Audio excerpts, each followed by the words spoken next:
Olá, meus amigos da enfermagem. Eu sou a professora Fernanda Barbosa e estamos aqui na equipe do Rômulo Passos com um curso importantíssimo no seu processo de atualização, que é a questão do atendimento da urgência e emergência, né?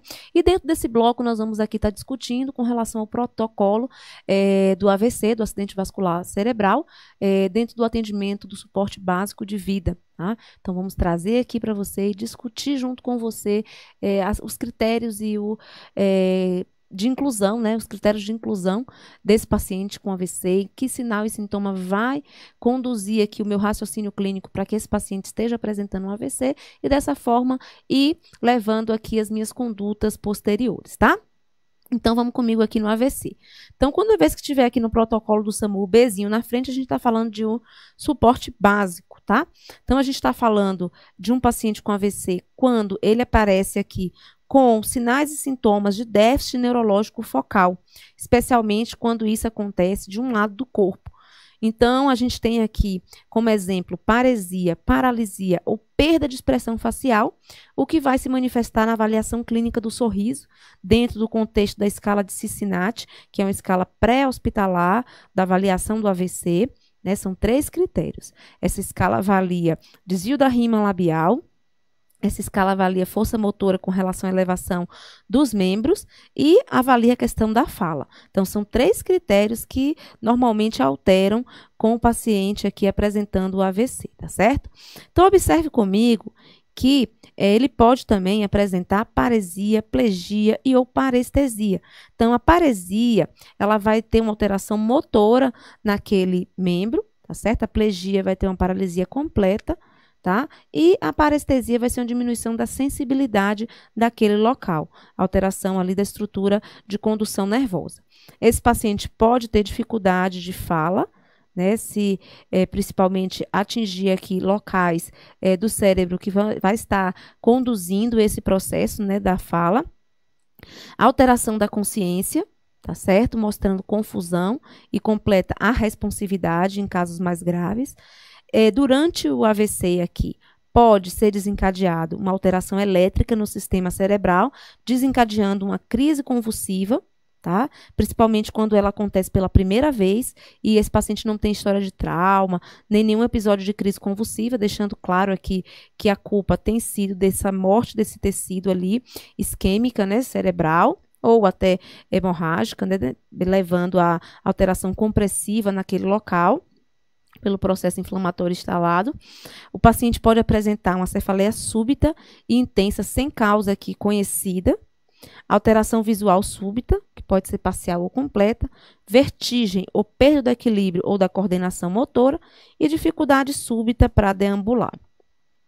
E aí a gente começa o nosso atendimento fazendo aquela famosa avaliação primária, não é isso? Então, a gente vai focar aqui nos critérios, quando a gente fala em avaliação primária, que levam a risco de vida desse paciente. Então, manter a permeabilidade da via aérea, procurando aqui manter uma ventilação adequada, avaliar o estado neurológico, aplicando aqui a escala de Cincinnati, que são esses 3 parâmetros detectados, que a gente já abordou com você, a escala de Coma de Glasgow, que vai estar avaliando o nível de consciência desse paciente com percepção da abertura ocular, resposta verbal e resposta motora. A reação pupilar também é importante com relação a se está fotossensível e se está igualmente aqui distribuída nos 2 olhos. Manter decúbito elevado e manter decúbito lateral em caso se o paciente estiver inconsciente e risco aqui de apresentar aspiração da orofaringe. Se ele tiver com essa secreção e a gente tiver disponibilidade também, né, a gente pode estar aspirando essa orofaringe, tá? O decúbito lateral, ele vai melhorar a permeabilidade da via aérea, evitando a queda da língua, tá certo? É importante frisar isso. Realizar avaliação secundária para a gente fazer aqui a verificação da temperatura corporal, monitorar a pressão arterial e oximetria de pulso. É normal o paciente com AVC apresentar pressão arterial aumentada, tentando ali levar mais sangue para o fluxo sanguíneo cerebral, tá certo? E só vai diminuir essa pressão arterial quando os níveis estiverem muito altos, tá certo? Porque é essa pressão aumentada no AVC que mantém esse fluxo sanguíneo cerebral. Mensurar a glicemia capilar, realizar entrevista sampla, porque esses sinais e sintomas do paciente com AVC pode ser manifestado no paciente com alteração da glicemia capilar. Por isso que é importante fazer esse diagnóstico diferencial. A entrevista sampla, a gente vai estar aqui aprofundando os dados do paciente com relação a sinais vitais, alergia, medicamentos que ele possa estar fazendo uso, se ele tem alguma doença de base, se ele ingeriu algum líquido ou algum alimento recentemente e analisando aqui o contexto do ambiente desse paciente, tá certo? Isso aqui, pessoal, é fundamental no contexto da avaliação definitiva desse paciente, do tratamento definitivo, a hora do início dos sintomas. Por quê? Porque, no caso do AVC, aqui, tempo é vida, né? E quanto mais rápido esse paciente chega no hospital para fazer o diagnóstico diferencial com o exame aqui de imagem, ressonância, tomografia, diferenciando o AVC isquêmico do AVC hemorrágico, vai ser o quê? Fundamental. Porque se ele chegar no estágio de AVC isquêmico precoce aqui no hospital, pode ser feito o uso de trombolítico e desobstruir ali aquele tecido obstruído, né, aquele vaso sanguíneo obstruído, levando aqui uma reperfusão tecidual e diminuição das sequelas desse paciente. Então, a gente precisa ter um limiar de tempo aqui para poder fazer esse tratamento. Então, por isso que é importante saber o início desses sintomas. Oferecer oxigênio sobre máscara não reinalante, 10 a 15 litros por minuto. Claro, a depender aqui dos níveis de saturação de oxigênio desse paciente, menor que 94. E realizar contato aqui com a regulação médica, passando os dados de forma sistematizada, aguardando aqui o retorno para que possa ser direcionado o atendimento para onde que vai ser levado, tá? Esse paciente, num ambiente, é claro, de um hospital, que tenha o procedimento possível aqui para ser feito para ele, né? Tenha trombolítico, tenha centro cirúrgico, tenha UTI, enfim, tem aqui a estrutura necessária para direcionar o atendimento para um AVC hemorrágico ou isquêmico, que só vai ser aqui diferenciado após a realização dos exames, tá certo? Além disso, no ambiente hospitalar, a gente sabe que existe outras escalas aqui mais aprofundadas, tá? Mas isso a gente fala com relação ao aprofundamento no suporte avançado. E aí nós vamos iniciar justamente o atendimento do AVC no paciente com a chegada aqui do suporte avançado, tá bom? Então, a gente vai suspeitar da mesma forma do AVC no atendimento básico, focando aqui na avaliação clínica dos sinais e sintomas, né, com alteração neurológica focal, especialmente de um lado do corpo, onde a gente pode perceber o desvio da rímel labial, alterações de sensibilidade e alterações motoras, tá certo? Distúrbios da fala, alteração de consciência, muitas vezes o paciente está confuso ou até mesmo irresponsivo. Essa crise convulsiva pode acontecer como causa aqui pelo acidente vascular cerebral, tá certo? É claro que isso vai estar sendo comprovada essa relação se o paciente não tiver tido trauma, que também é outro fator causal para a crise convulsiva, ou aqui ele já for epiléptico, né? Já tiver esse diagnóstico. Esse paciente pode apresentar uma cefaleia súbita e intensa, sem ter uma causa relacional, alteração visual, pode ser parcial ou completa, essa vertigem ou perda do equilíbrio, ou perda da coordenação motora e dificuldade súbita pré-deambular. Então, o paciente apresentou aqui algum desses sinal e sintoma, é importante a gente estar fazendo o diagnóstico diferencial, né, analisando outros tipos de causa e encaminhando o mais precocemente possível esse paciente para o atendimento definitivo, com avaliação com exames e fazendo o diagnóstico aqui diferencial do AVC com causa isquêmica e com causa hemorrágica.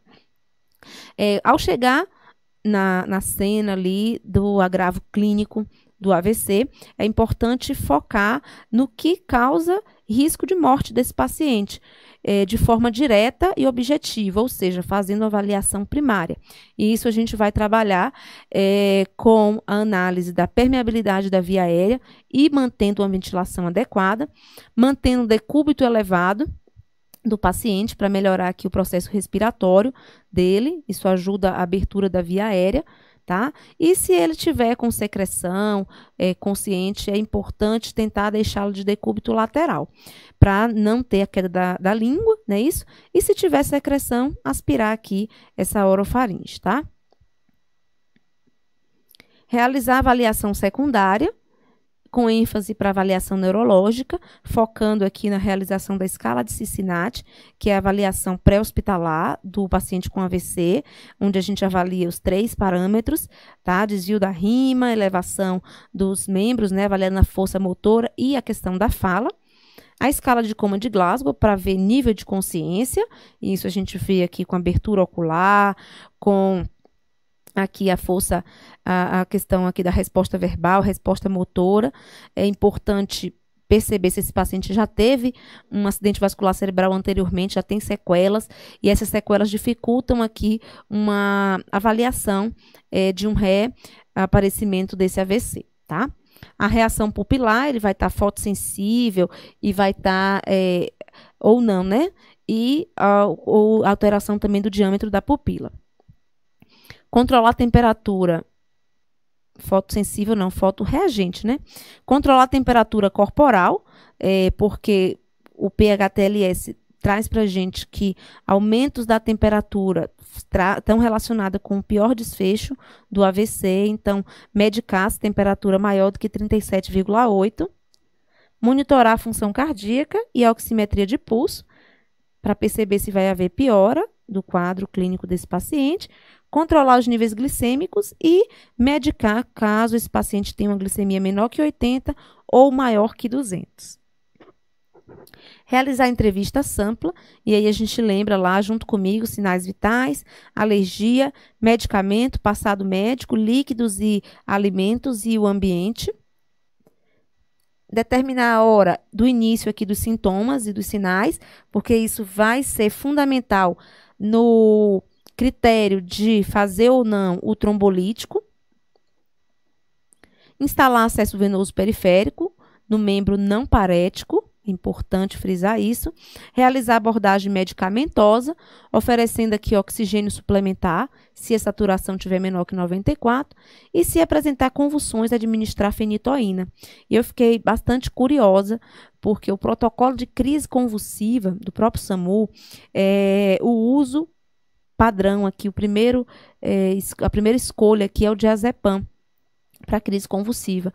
E no AVC foi aqui instituído o uso da fenitoína. Eu fui pesquisar, estudar o porquê disso e detectei que o diazepam ele diminui a frequência respiratória mais intensamente do que a fenitoína e altera o nível de consciência, tá certo? E isso ia fazer o quê? Ia dificultar aqui a permeabilidade viária do paciente e iria alterar a minha avaliação do agravamento desse acidente vascular cerebral, com impossibilidade de avaliação do nível de consciência sob o efeito do diazepam, tá certo? Então, por conta disso, a fenitoína aqui foi escolhida no protocolo do SAMU. Isso vai ser feita de 15 a 20 miligramas por quilo, dose diluída em 250 de solução salina endovenosa em 20 minutos. A temperatura deve ser mantida abaixo de 37,8. Caso aumente, vai ser indicado aqui o uso da dipirona 1 grama endovenosa. Glicemia menor que 80, a gente vai corrigir isso. E corrigir como? Com o uso de glicose 50%, entre 30 aqui a 50 ml. Não reduzir a pressão arterial sistólica na fase pré-hospitalar, foi aquilo que eu tinha comentado inicialmente, porque esse aumento da pressão arterial sistólica é que está levando aqui a perfusão tecidual cerebral, tá certo? E muitas vezes, quando isso é corrigido, dificulta essa perfusão tecidual cerebral. Então, é claro que tem um limiar, porque chega um momento que tem risco de lesão de órgão-alvo. Então, se essa pressão arterial sistólica tiver maior que 220 ou a diastólica maior que 120, que é até um critério aqui para considerar uma urgência ou emergência hipertensiva, nesse caso aqui já uma emergência, né, por conta já do AVC, ou se outra doença associada exigir a redução da pressão arterial, ou seja, um paciente que tem dissecção de aorta, infarto agudo do miocárdio, edema pulmonar, enfim, vai avaliar aqui caso a caso individualmente, tá certo? Nesses casos aqui, administrar então medicamento antihipertensivo de forma cautelosa para evitar o edema cerebral, tá? Porque se a pressão reduzir muito rapidamente, pode acontecer esse edema cerebral importante.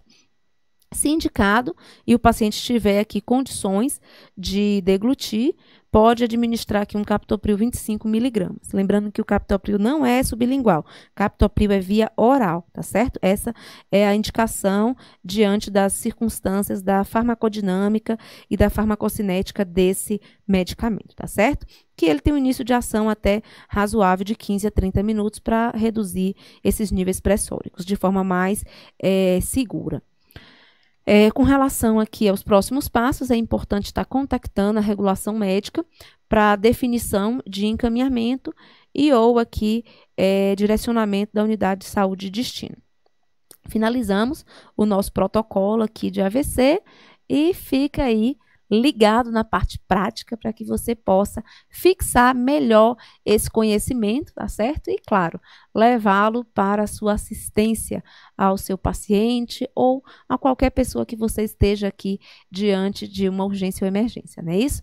Interessante que eu estava estudando para a aula de AVC, não essa, né, mas outra lá do curso do Rômulo, aula geral para concurso, e no domingo, na segunda-feira, eu atendi um paciente com AVC lá no tribunal, onde eu trabalho, no TST, e esse paciente evoluiu com AVC grave, a gente encaminhou ele para o hospital, porque eu detectei imediatamente ali os sinais e sintomas da escala de Cincinnati, e foi super importante esse atendimento precoce, porque ele fez uso de trombolítico, era um AVC isquêmico, e resultou em diminuição de sequela, assim, considerável, tá certo? Porque foi uma obstrução importante, e se não tivesse sido dado aquele atendimento, aquele paciente poderia ficar com sequelas muito maiores, tá? Hoje ele está andando, falando com um pouco de dificuldade, esquece alguma coisa, mas assim, sequelas mínimas com relação a outras situações que poderiam ter acontecido, tá certo? Então, o conhecimento é todo diferencial para o nosso atendimento de qualidade e para que nós possamos ser mais valorizados pelos outros membros da equipe, tá certo? Porque onde tem conhecimento, tem valorização e, claro, a qualidade da assistência está ali presente, tá certo? Então, fica ligado nas próximas aulas e vamos juntos aqui crescendo em conhecimento, sabedoria, né?